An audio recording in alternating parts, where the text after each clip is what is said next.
آپ کے والد صاحب کا واقعہ ہوا اور ان کی شہادت، اس کے بعد پھر یہ آپ مسلسل عدالتوں میں لڑتے رہے، جنگ لڑتے رہے، اور پھر حال ہی میں وہ فیصلہ بھی ہوا، لیکن آپ نے کہا کہ میں مزید ہم اس سے آگے جائیں گے، کیونکہ یہ فیصلہ شاید اس طرح سے آپ جو سمجھتے ہیں کہ انصاف کے تقاضے پورے نہیں ہوئے۔ ایک تو میں چاہوں گا کہ کون لوگ تھے، کیا تھا؟ اب تو چونکہ سزا ہو چکی ہے اس لیے بتایا جا سکتا ہے۔ دیکھیں، انہوں نے پولیس انویسٹیگیشن میں جو بیان دیا ہے وہ بیان بڑا حیران کن ہے۔ اس میں انہوں نے کہا ہے کہ ہمیں ہائر کیا گیا تھا، اچھا، نمبر 1۔ نمبر 2، انہوں نے کہا کہ ہمیں یہ کہا گیا کہ آپ یہ کام کریں، آپ کا گھر پیسوں سے بھر دیں گے، لیکن ایڈوانس پیمنٹ جسٹ 50,000 روپیز کی گئی تھی۔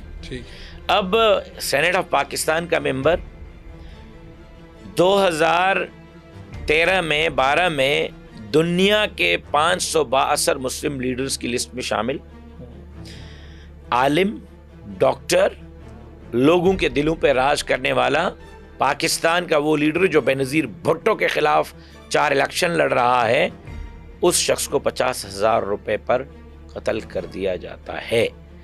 قاتل تو یہی ہے، جرم تو انہوں نے کیا ہے، ان سے کس نے کروایا ہے اس کا سوال آج بھی عدالت ہمیں دینے میں ناکام رہی ہے، حکومت دینے میں ناکام رہی ہے، انویسٹیگیشن دینے میں ناکام یعنی آج تک بھی آپ کو نہیں معلوم کہ اس کے پیچھے کون تھا؟ اگر معلوم، مارنے والے تو موجود ہیں، اگر معلوم بھی ہے تو وہ کڑیاں تانے بانے ملا کے، لیکن جو ان کے منہ سے اعتراف جرم ہے وہ ابھی تک نہیں ہوا۔ تو ان کو سزا مختلف ہوئی کہ جس طرح فائن ہوئے ہیں، کچھ سزائیں ہوئی ہیں، اور آپ نے کہا کہ اس کے اوپر ہم نہیں، پھر آپ آگے جانے کا سوچ؟ دیکھیں، عدالت نے 11 سال کے بعد انصاف دیا۔ نمبر 1، ATC کا لا ہے کہ 6 مہینے میں انصاف ملنا چاہیے۔ پھر اس فیصلے پہ 2 مرتبہ ہائی کورٹ کا ڈیسیجن تھا کہ 6 مہینے میں اس کو نمٹاؤ۔ ہائی کورٹ کے فیصلے کو بھی ردی ٹوکری میں پھینکا گیا، پھر بھی 11 سال جی، 11 سال۔ نمبر 1۔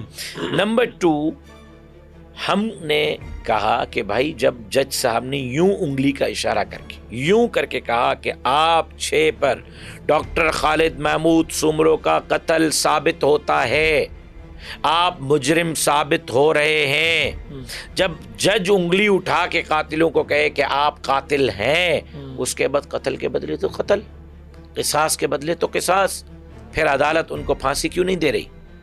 پھر عمر قید کیوں؟ ہم کہتے ہیں کہ انصاف ملا ہے لیکن ادھورا ملا ہے۔ مکمل انصاف کے لیے ہم ہائی کورٹ چلے گئے، اور وہاں حال یہ ہے کہ ماشاءاللہ ابھی تک سنوائی نہیں ہوئی، ڈیٹ مل رہی ہے لیکن کسی قسم کی ایک سماعت بھی نہیں ہوئی۔ یہ تو آپ کا حال ہے راشد سومرو صاحب، آپ کے پیچھے پبلک ہے، آپ کی پارٹی ہے، ہم نے اس کیس میں پبلک انوالو نہیں کی۔ نہیں، لیکن میں یہ کہتا ہوں کہ آپ جب جاتے تھے وہاں پہ پیشیوں پہ اور سماعتوں کے بعد، تو بہت سے لوگ آپ کے ارد گرد جمع ہوتے ہیں نا، آپ کسی کو بلائیں یا نہ بلائیں، لوگ آتے ہیں آپ کے ساتھ، لوگوں کی جڑے ہوتے ہیں۔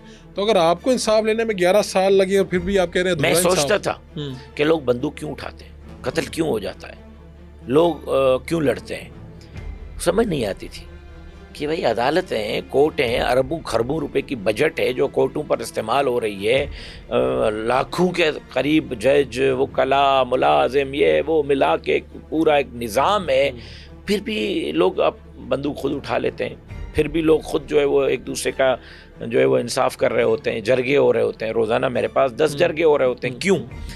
جب میں عدالت چلا گیا اور عدالت میں انصاف کا حال میں نے دیکھا تو مجھے اندازہ ہو گیا کہ جب تکڑا اور سستا انصاف نہیں ملے گا تو لوگ پھر اپنا انصاف خود کریں گے۔